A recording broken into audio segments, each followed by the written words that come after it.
پھر سورہ فاتحہ پڑھتے ہیں۔ سورہ فاتحہ نماز کی روح ہے۔ نبی کریم صلی اللہ علیہ وسلم نے فرمایا کہ جس نماز میں سورہ فاتحہ نہ ہو وہ مکمل نہیں۔ یہ وہ صورت ہے جس میں بندہ اللہ سے بات کرتا ہے اور اللہ جواب عطا فرماتا ہے، اللہ کا کلام پڑھتا ہے۔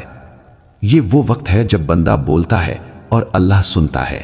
الحمدللہ رب العالمین، سب تعریفیں اللہ ہی کے لیے ہیں جو تمام جہانوں کا رب ہے۔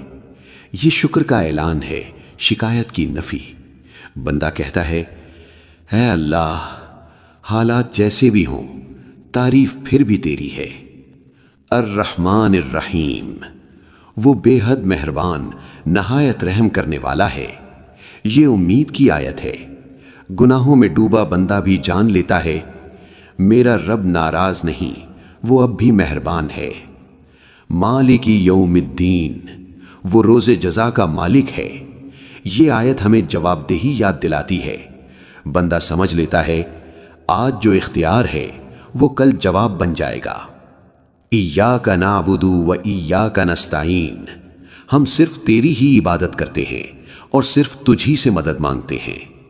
یہ توحید کا عہد ہے۔ غرور ٹوٹ جاتا ہے، دل جھک جاتا ہے۔ اے اللہ، سہارا کوئی اور نہیں، بس تو ہی کافی ہے۔ اہدنا الصراط المستقیم، ہمیں سیدھا راستہ دکھا دے۔ یہ انسان کی سب سے سچی دعا ہے۔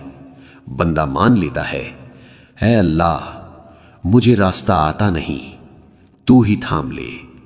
صراط الذین انعمت علیہم، ان لوگوں کا راستہ جن پر تو نے انعام فرمایا۔